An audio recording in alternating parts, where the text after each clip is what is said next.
Oke, assalamualaikum warahmatullahi wabarakatuh. Perkenalkan, nama saya Muhammad Faikul Humam, mahasiswa UIN Wali Songo Semarang, Fakultas Sains dan Teknologi, Prodi Pendidikan Matematika dari jurusan Matematika. Nomor induk mahasiswa saya 180856072, angkatan tahun 2018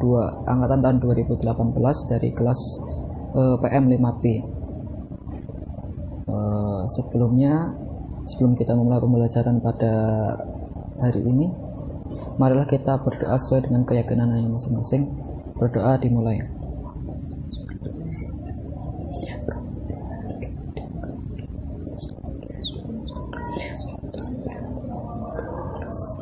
Terima kasih.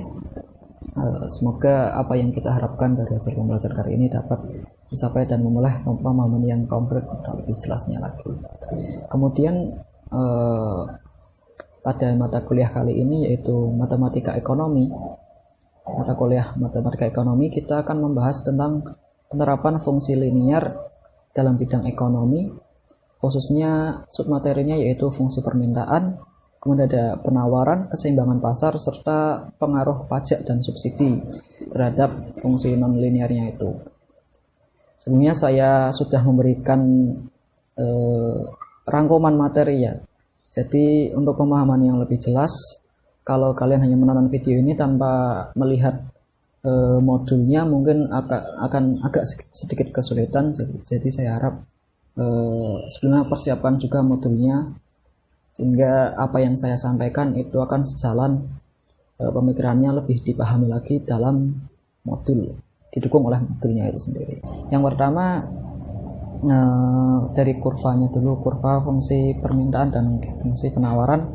Dapat kalian lihat, kurva yang menurun itu adalah kurva D, itu merupakan kurva permintaan. Kemudian kurva yang menaik atau kurva S itu adalah kurva penawaran.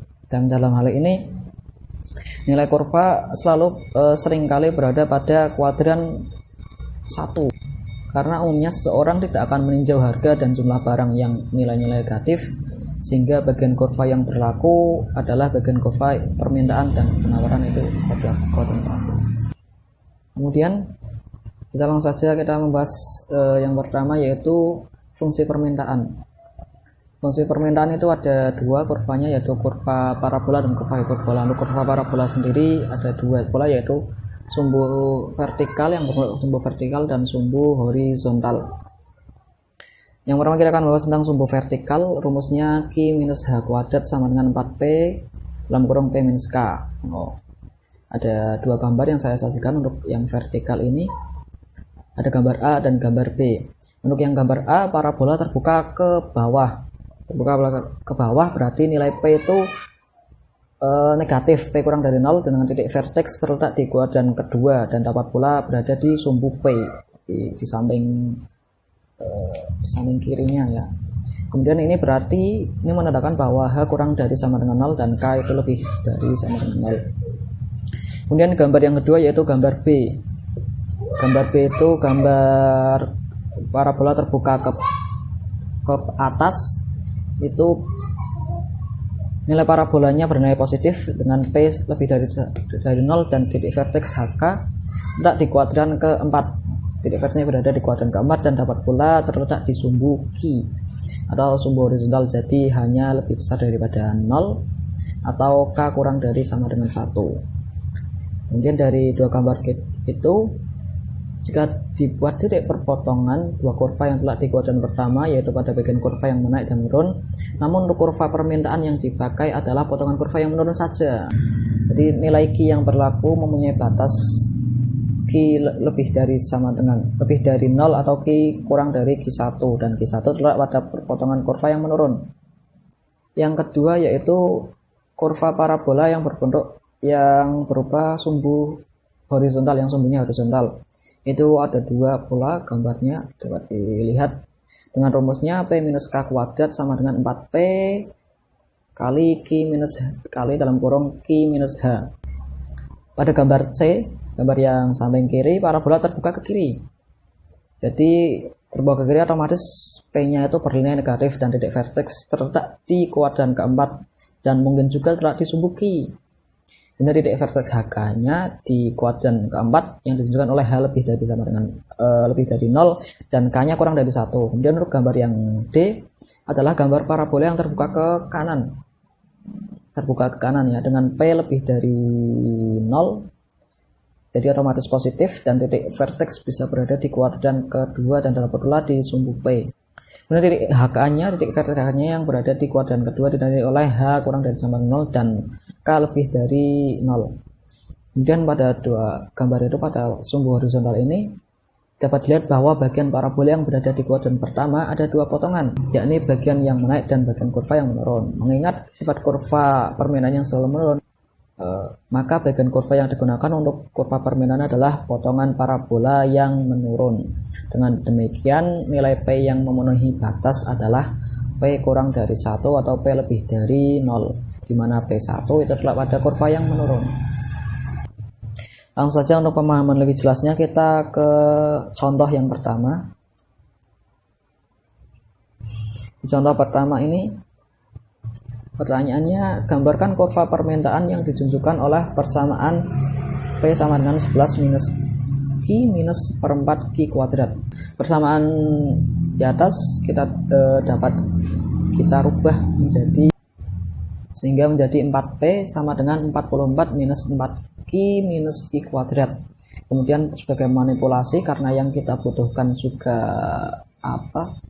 kita juga membutuhkan yang sesuai dengan rumus, kita tambahkan plus 4 minus 4. Sebenarnya kan plus 4 minus 4 itu 0. Nah, itu sebagai manipulasi rumusnya saja. Kemudian kita pindahkan yang minus 4Q minus Q kuadrat dan minus 4-nya kita pindahkan ke samping kiri, sama dengan minus 4. Kemudian 4P-nya kita pindahkan ke samping kanan jadi minus 4. Kemudian 44 tambah 4, 48. Kemudian Q kuadrat plus 4Q plus 4 itu sama dengan Q plus 2 kuadrat ya. Dibuat persamaan, disederhanakan persamaannya, Q plus 2 kuadrat sama dengan minus 4P plus 48 itu bisa, itu sama saja dengan minus K, minus 4 kali P minus 12. Maka ini kan sudah ya rumusnya tadi, Q minus P Q minus H kuadrat sama dengan 4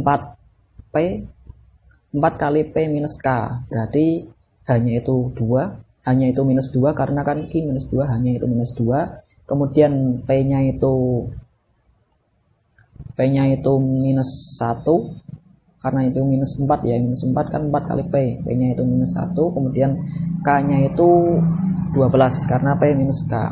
Dengan perpotongan sumbu vertikal P terjadi untuk Q sama dengan 0 dan P sama dengan 11. Kemudian perpotongan, kita akan mencari perpotongan di sumbu Q dan sumbu P-nya itu yang di sumbu Q. Jadi Q sama dengan 0. Hasilnya kita masukkan ke persamaan pada pertanyaannya itu. Misal P sama dengan 11 minus Q minus 11 minus seperempat Q kuadrat. Misal Q-nya sama 0, berarti P sama dengan 11 minus 0 minus 0. Berarti P sama dengan 0. Kemudian untuk perpotongan di sumbu P, maka nilai P-nya sama dengan 0, berarti Q minus seperempat Q kuadrat minus Q plus 11 sama dengan 0. Ya, didapat dengan menggunakan rumus ABC. Hasilnya Q1 sama dengan minus 2 plus 4 akar 3 dan untuk Q2, atau Q2 nya minus 2 minus 4 akar 3. Kemudian soal yang kedua, gambarkan kurva permintaan yang ditujukan oleh persamaan P sama dengan 1/5 Q kuadrat minus 4Q plus 20. Persamaan dapat dirubah menjadi bentuk umum dengan cara sebagai berikut ya. Kita buat 1/5 Q kuadrat minus 4Q plus 20 sama dengan P. Kemudian kita kalikan 5 semuanya, Q kuadrat minus 20 Q plus 100 sama dengan 5P. Kemudian kita buat sesuai dengan diarahkan ke rumus yang sudah ditentukan tadi ya. Untuk Q-nya, untuk yang samping kiri sama dengan Q minus 10 kuadrat sama dengan P 4P itu 4 kali 5/4 dengan P minus 0, sehingga dapat kita temukan P-nya itu 5/4 dan H-nya itu 10 karena Q minus 10, kemudian K-nya itu sama 0 karena P minus 0. Dengan titik vertex berada di sumbu Q. Perpotongan dengan sumbu P terjadi bila Q sama dengan 0, dengan Q sama dengan 0, maka P sama dengan 0 minus 0 plus 20. Jadi P sama dengan 20. Kemudian untuk perpotongan di sumbu Q itu terjadi bila P sama dengan 0, maka 0 sama dengan 1/5 Q kuadrat minus 4Q plus 20. Hasilnya Q sama dengan 10. Dan dapat lihat grafiknya seperti yang ditampilkan, agak kecil ya. Kalau di modul lebih besar, lebih jelas. Hingga kurva permintaannya adalah P sama dengan 1/5 minus 4Q plus 20 untuk Q kurang dari 10, karena kan batasnya antara 0 sampai Q1. Iya, ini berarti kan kurva yang vertikal itu kan batasnya antara 0 sampai Q1. Kemudian kita menginjak contoh yang ketiga. Gambarkan kurva permintaan yang dirumuskan oleh persamaan Q sama dengan 1/15 minus P minus 1/4 P kuadrat. Persamaan dapat dirubah menjadi bentuk umum dengan cara sebagai berikut. Ya, seperti tadi, sehingga menghasilkan P plus 2 kuadrat sama dengan minus 4 kali Q minus 16. Sesuai dengan rumus, maka K-nya itu yang 2 ya, P plus 2, P minus 2 ya. Harusnya kan P minus K, berarti K-nya itu minus 2. Kemudian 4, kan rumusnya P 4 kali P itu hasilnya minus 4, berarti P-nya itu sama dengan minus 1. Kemudian Q minus H hanya berarti 16. Jadi persamaan tersebut, dari persamaan yang biasa soal, maka dapat kita tentukan titik potong yang di sumbu P, maka Q-nya sama dengan 15. Kemudian untuk titik potong di sumbu Q, maka ada 2 perpotongan, yaitu di P sama dengan 6 atau P yang kedua di minus 10. Kemudian lanjut contoh soal yang keempat. Ini masih sama ya, dapat dilihat P-nya itu. Gambarkan kurva permintaan yang ditunjukkan oleh persamaan P kuadrat minus 20 P minus 5Q plus 100 sama dengan 0. Kita rubah persamaannya menjadi P minus 10 kuadrat sama dengan 5Q. Sama dokumennya hanya seperti itu, 4P-nya itu otomatis 0 ya.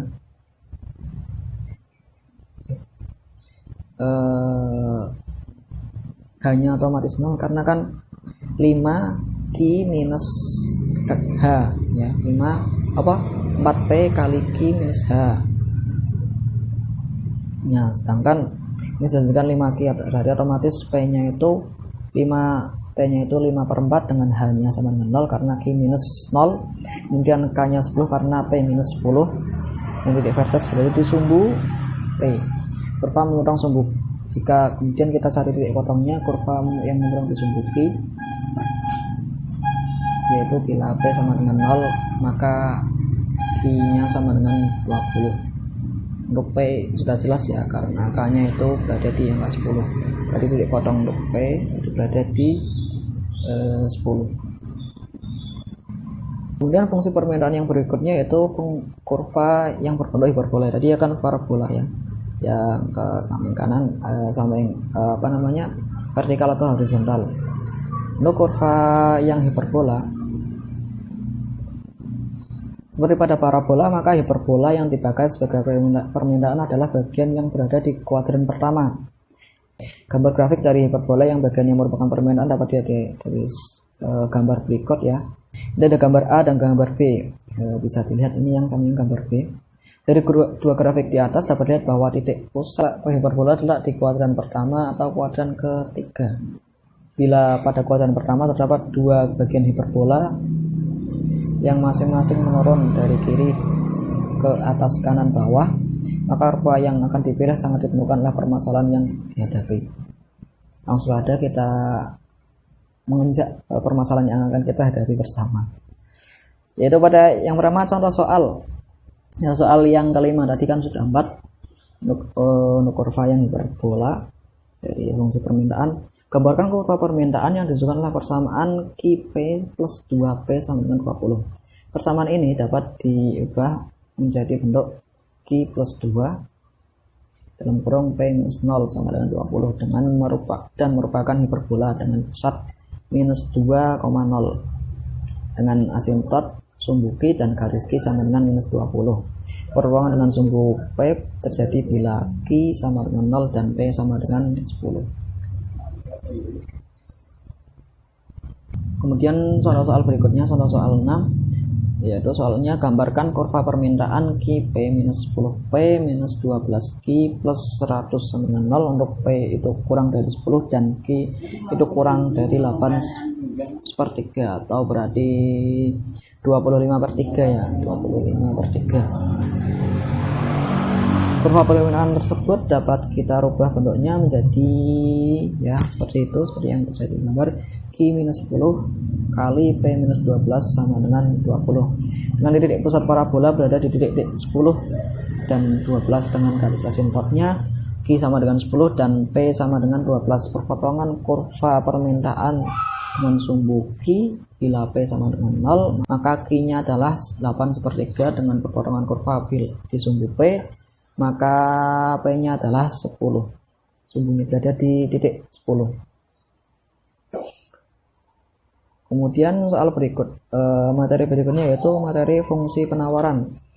Atau kalau fungsi penawaran hanya ada satu bentuk kurva, kalau tadi permintaan itu parabola dan hiperbola, kalau fungsi penawaran ini hanya parabola saja.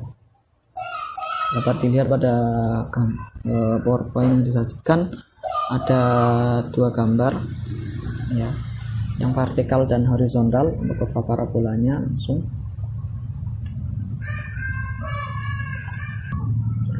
Kurva penawaran dapat ditunjukkan oleh parabola. Parabola yang digunakan sumbunya dapat saja dengan sumbu horizontal atau sumbu vertikal. Kurva yang digunakan untuk kurva penawaran adalah bagian kurva yang menaik dan terletak pada kuadran yang pertama, ya selalu positif tadi, seperti terlihat pada gambar yang di bawah.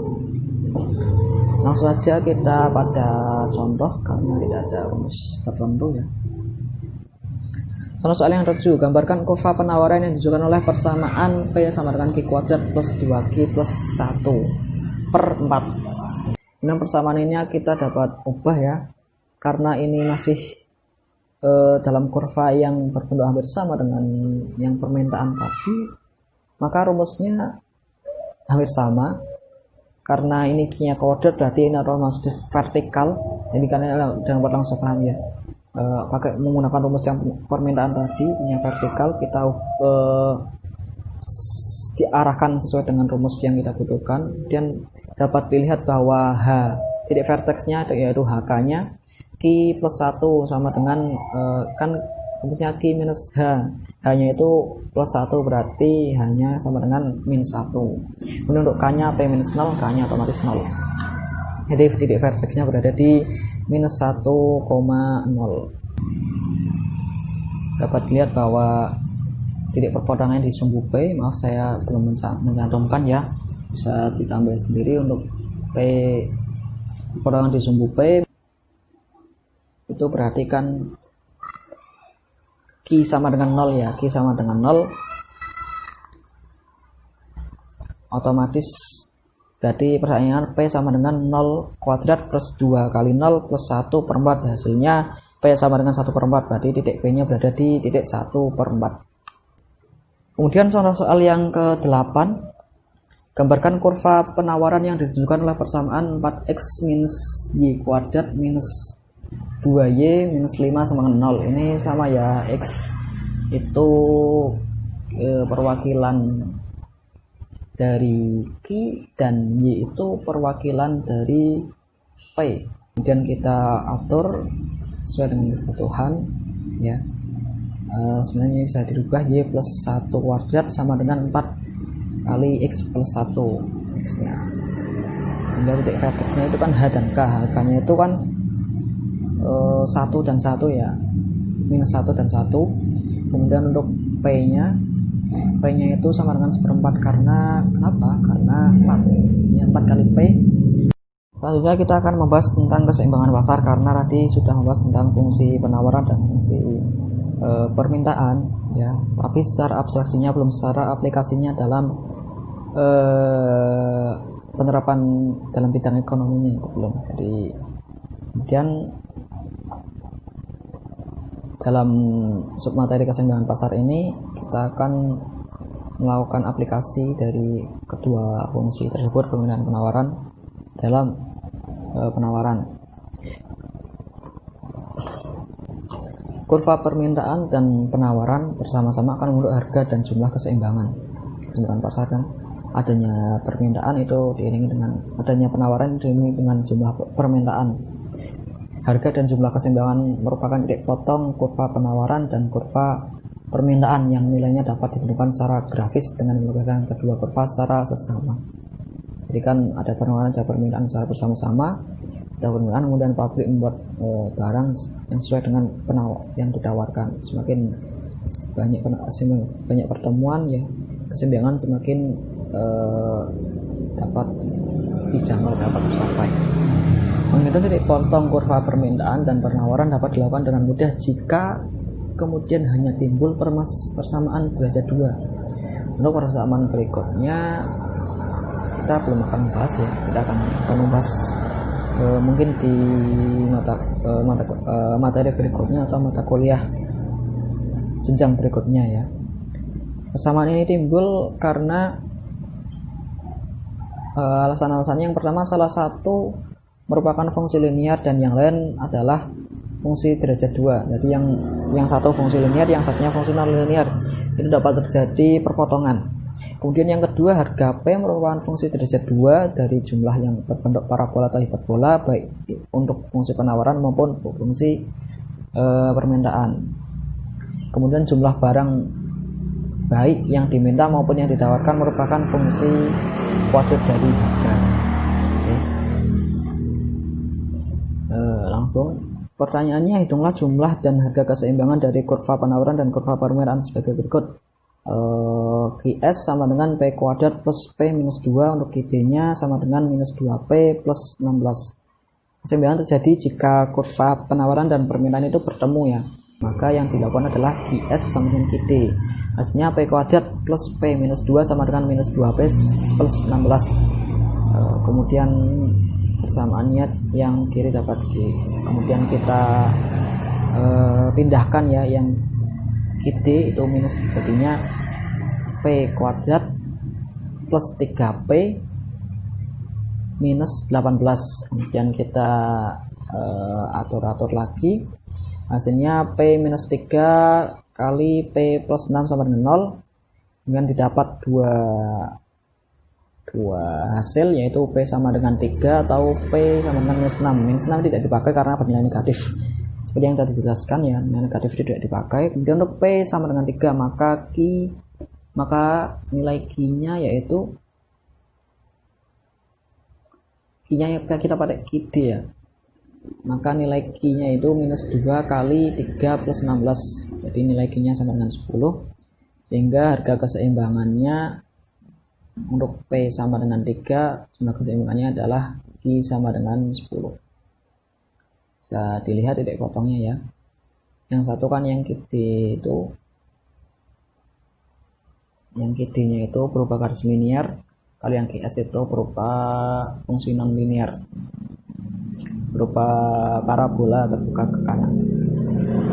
Kemudian contoh soal berikutnya, berapakah harga dan jumlah keseimbangan dari fungsi penawaran dan permintaan berikut?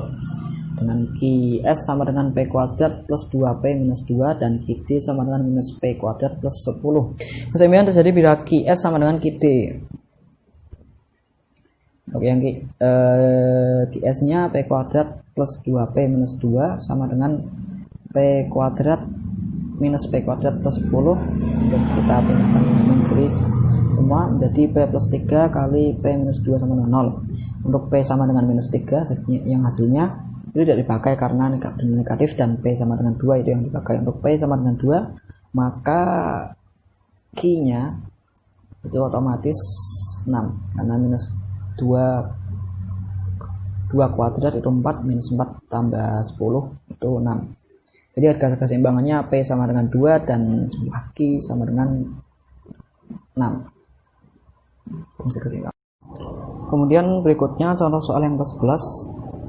Pertanyaannya, berapakah harga dan jumlah keseimbangan untuk fungsi permintaan dan penawaran sebagai berikut? 2. Yang pertama 2P sama dengan 5QS plus 2. Yang kedua 3P sama dengan minus QD kuadrat minus 2QD plus 26. Keseimbangan itu kan QD sama dengan QS, maka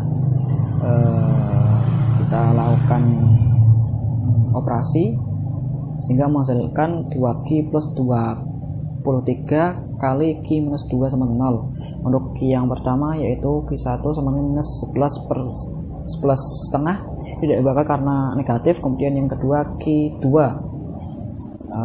sama dengan 2 itu tidak pakai. Untuk Q sama dengan 2 maka P sama dengan 6. Jadi harga keseimbangannya P sama dengan 6 dan jumlah keseimbangannya adalah Q sama dengan 2. Lanjut, keseimbangan pasar.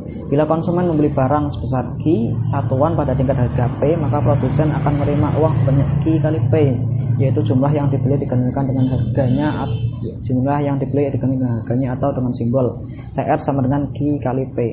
TR adalah simbol untuk penerimaan total atau total revenue. Untuk fungsi permintaan yang menurun dan linear, harga P tidak tetap, sehingga kurva TR sama dengan Q kali P merupakan fungsi yang tidak linear.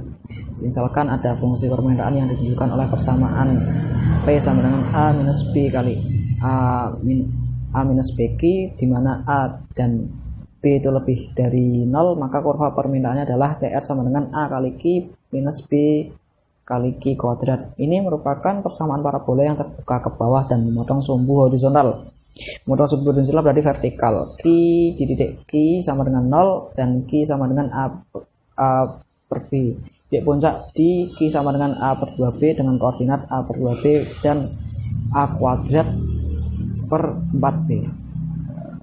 Bisa dilihat grafiknya seperti ini. Nah, selanjutnya kita langsung bahas ke contoh soal. Pertanyaannya, bila diketahui fungsi permintaan P sama dengan 20 minus Q, gambarkan kurva penerimaan sama dengan Q kali P. TR sama dengan 20 Q minus Q kuadrat, ya, itu kurang 20 Q minus Q kuadrat, maka titik potong TR dengan sumbu Q terjadi bila Q sama dengan 0 dan Q sama dengan 20, ya. Kita lakukan operasi Q kuadrat minus 20 Q sama dengan 0, maka Q dalam kurung Q minus 20 minus Q tambah 20 berarti Q sama dengan 20 dengan titik puncaknya berada di 10,100. Selanjutnya yaitu pengaruh pajak dan subsidi. Kita analisis pengaruh pajak dan subsidi terhadap keseimbangan pasar juga sama seperti pada kondisi linear, ya, sama. Rumusnya itu juga hampir sama, cuma berapa pada yang kuadratnya itu, operasi kuadratnya agak berbeda sedikit. Analisis pengaruh pajak dan subsidi terhadap keseimbangan pasar juga menyebabkan harga jual yang ditawarkan oleh produsen berubah. Pajak menyebabkan harga keseimbangan menjadi lebih tinggi dan jumlah keseimbangan menjadi lebih sedikit. Sebaliknya, subsidi menyebabkan harga keseimbangan menjadi lebih rendah dan jumlah keseimbangan menjadi lebih banyak. Karena subsidi kan diberikan pemerintah, kalau pajak malah ditarik untuk diberikan kepada pemerintah. Jadi pajak itu yang memberatkan, subsidi itu yang meringankan. Yang pertama kita akan membahas tentang pajak. Pajak merupakan bagian penerimaan pemerintah yang dibebankan kepada produsen dan konsumen, kepada masyarakat, kepada rakyat. Akibat adanya pajak, maka harga jual produk akan meningkat sesuai dengan hukum permintaan. Apabila harga naik dan maka jumlah produk yang diminta akan menurun. Dasar pengenaan pajak yang dibebankan dapat ditentukan per unit barang atau berdasarkan persentase atau proporsi yang dikenakan terhadap harga jual atau R. Efek diberlakukannya pajak per unit produk adalah adanya perubahan pada beberapa hal berikut. Yang pertama, menggeser kurva penawaran sejajar kiri atas. Kemudian yang kedua, membentuk harga dan kuantitas keseimbangan pasar yang baru, di mana harga setelah pajak akan meningkat dan kuantitas atau jumlah produk akan menurun. Jadi pemerintah dapat mengatur berapa jumlah barang yang berputar dalam masyarakat. Terdapat sejumlah penerimaan pemerintah dari pajak dan terdapat sejumlah pengeluaran produsen dan konsumen. Jadi semakin bahasanya semakin memborakan, tapi itu untuk kepentingan negara. Jadi untuk pembayaran kepada pemerintah. Kemudian untuk pengenaan pajak per unit barang akan merubah fungsi penawaran sementara. Sementara fungsi permintaan tetap. Jadi penawarannya itu akan berubah karena apa? Karena produsen dibebani pajak. Perubahan fungsi penawaran setelah pajak adalah sebagai berikut, ya. Dapat lihat di tabelnya. Suplai sebelum pajak P sama dengan F Q. Contohnya ya, P sama dengan 8 plus 2Q. Kemudian untuk Q-nya FP, Q sama dengan FP. Itu suatu ya, semacam suatu fungsi ya. Contohnya Q sama dengan setengah P minus Q. Itu dibalik saja ya, dibalik dari yang P sama dengan FQ. Kemudian setelah diberi pajak maka bertambah T. Pajak kita simbolkan dengan T, tadi disimbolkan dengan T, maka ditambah T nya misal sama dengan 2, maka pajaknya otomatis PT sama dengan 8 plus 2Q tadi ya, tambah 2. Jadi otomatis setelah pajak menjadi 10 plus 2Q. Kemudian untuk G-nya penawarannya menjadi QT sama dengan setengah kali P minus 2 minus 4. Jadi QT sama dengan setengah P minus 5. Kemudian untuk kemudian berdasarkan pajak per unit dan pajak totalnya ya, untuk pajak yang akan ditanggung konsumen yaitu sebenarnya TK sama dengan PT minus P0. Kemudian untuk pajak totalan TK sama dengan TK kali QT. Kemudian pajak yang ditanggung produsen yaitu TP sama dengan T minus PT minus P0. Kemudian TP sama dengan TP kali QT. Pajak yang akan diterima pemerintah ya, baik yang diterima pemerintah T sama dengan TK plus TP. Kemudian pajak totalnya T sama dengan TK plus TP. Kemudian T atau T sama dengan T kali QT sesuai dengan yang atas ya bahasanya. T kali pajak pajak setelahnya. Kita langsung saja ke contoh soalnya. Contoh soal 13. Diketahui fungsi permintaan P sama dengan minus Q kuadrat minus 3Q plus 108 dan fungsi penawaran P sama dengan 5Q plus 24. Pertanyaannya adalah tentukan keseimbangan pasar sebelum pajak A. B. Tentukan keseimbangan pasar jika dikenai pajak 19 per unit barang dan gambarkan yang C, yaitu gambarkan grafiknya. Yang pertama, keseimbangan pasar. Keseimbangan pasar itu kan QD sama dengan QS, D sama dengan S ya. Yang P-nya kita buat minus Q kuadrat minus 3Q plus 108 sama dengan 5Q plus 24 ya, disamakan. Kemudian hasilnya didapat Q plus 14 kali Q minus 6 sama dengan 0, dan hasilnya untuk Q1 sama dengan minus 14 dan Q2 sama dengan 6. Untuk yang negatif tidak kita gunakan ya, seperti yang biasa. Kemudian karena tidak digunakan, maka untuk jika Q sama dengan 6 yang positif, maka persamaannya menjadi P-nya itu 54. Kemudian untuk keseimbangan pasar setelah pajak, jadi yang tadi kan T-nya belum dihitung ya. Misal ditambah pajak T sama dengan 19, maka untuk yang PT-nya, untuk yang S-nya berarti yang berganti ya, yang fungsi penawarannya itu 5Q plus 24 plus 19 tambah T-nya 19. Jadi sehingga PT sama dengan 5Q plus 43. Kemudian keseimbangan pasarnya D sama dengan P, D sama dengan ST, itu minus Q kuadrat minus 3Q plus 108 sama dengan 5Q plus 43. Hasilnya didapat hasil operasi yaitu Q minus 5 kali Q plus 3 sama dengan 0, sehingga hasilnya Q1 sama dengan 5 atau Q sama dengan minus 13. Untuk minus 13 tidak kita pakai karena bernilai negatif, karena tidak memenuhi syarat karena negatif ya. Untuk Q sama dengan 5, maka P-nya itu 68, jadi harga keseimbangan setelah pajak 5,68. Kemudian gambar grafiknya. kita tentukan titik potongnya dulu, titik koordinat untuk fungsi untuk P nya yang kurva vertikal, soalnya Q nya yang kuadrat kemudian minus negatif berarti terbuka ke bawah. Titik memotong sumbu P jika Q sama dengan 0 maka P sama dengan 108, jadi titik koordinatnya 0,108. Kemudian untuk yang memotong sumbu Q maka P sama dengan 0 sehingga didapat Q1 sama dengan minus 12 dan Q2 sama dengan 9, sehingga titik koordinatnya adalah minus 12,0 dan 9,0. Kemudian titik balik atau titik puncaknya yang Q itu minus 3 per, kan rumusnya Q sama dengan A per 2B ya, jadi minus 3 per minus 3 per 2 minus 1 sama dengan minus 1,5. Kemudian untuk P nya D per 4B ya, D itu B kuadrat minus 4AC sehingga didapat 110,25, sehingga titik koordinatnya yaitu P sama dengan P sama dengan 5Q plus 24 itu Q nya minus 4,8 dan P nya 24. Kemudian koordinat di PT sama dengan 5Q plus 43 itu minus 8,6 dan P 43. Untuk gambarnya bisa dilihat ya, kalau yang di PowerPoint agak sangat kecil ya, kalau yang di modul agak besar, jadi makanya saya sarankan untuk lihat modul juga. Kemudian materi berikutnya yaitu subsidi ya. Subsidi merupakan bagian dari pengeluaran pemerintah yang diberikan kepada produsen dan konsumen. Dengan adanya subsidi maka jumlah harga jual barang akan menurun, keseimbangan pasar setelah subsidi akan bergerak ke kiri bawah.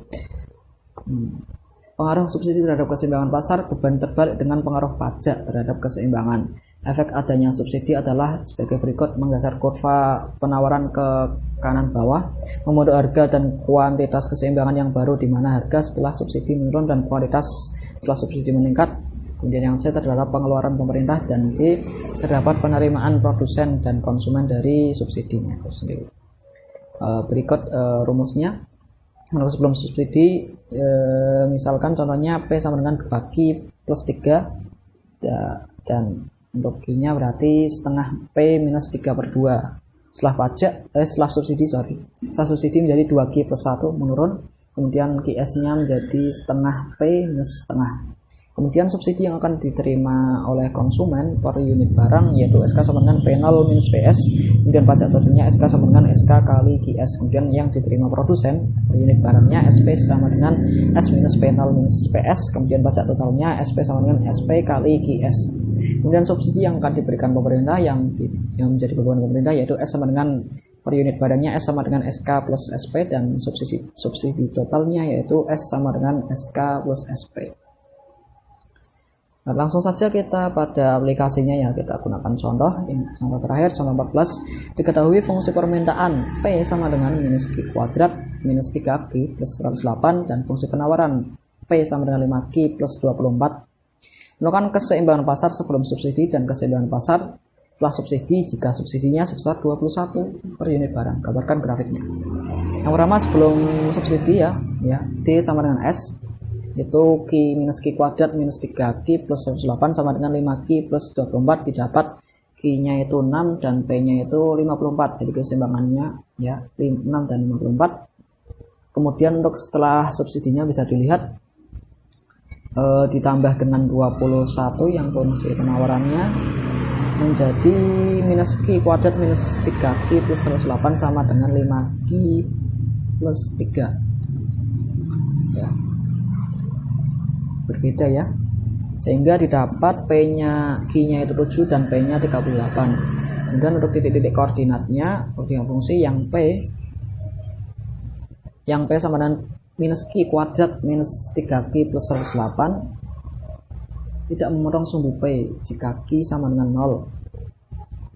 Titik ini memotong sumbu, jika yang memotong sumbu P itu jika Q sama dengan 0 maka titiknya berada di koordinat 0,108. Kemudian jika memotong sumbu Q maka berada di koordinat didapat Q nya di koordinat minus 12,0 atau 9,0. Kemudian untuk titik puncak atau titik balik ya, titik balik atau titik puncaknya yang Q itu kan B minus B per 2A ya. Untuk yang Q-nya itu minus 1,5 dan yang P-nya di kuadrat minus 32 minus 4 kali minus 1 kali 108 per 4 kali minus 1 hasilnya 110,25. Jadi titik puncaknya adalah minus 1,5 dan 110, titik minus 1,5 dan 110,25. Jadi koordinatnya P sama dengan 5Q plus 24, Q-nya minus 4,8 dan P-nya 24, dan untuk koordinat yang PS-nya sama dengan 5Q plus 3 itu Q-nya minus 0,6 dan P-nya 3. Kemudian seperti itu samping. Kalau itu lebih jelas lagi sepertinya. Kemudian yang terakhir nih ada soal latihan untuk kalian kerjakan, silahkan dikerjakan sesuai dengan pemahaman kalian. Kalian dapat lihat contohnya di modul ini ada 5 soal dan ada soal beranak ya, nomor 4. Terima kasih, semoga sekian, terima kasih. Mohon maaf bila banyak ya kekurangan dari saya, baik penyampaian kata atau penyampaian materi yang kurang memahamkan atau ya. Terima kasih atas perhatian kalian. Semoga ilmu ini dapat bermanfaat, dapat membantu kalian dalam memahami penerapan fungsi nonlinear dalam ekonomi secara permukaannya saja, tidak pendalamannya. Terima kasih. Mohon maaf, kita akhiri pembelajaran pada kali ini dengan bacaan Alhamdulillah bersama. Alhamdulillahirabbil alamin. Terima kasih atas perhatian kalian. Wallahul muwaffiq ila aqwamit thoriq. Wassalamualaikum warahmatullahi wabarakatuh.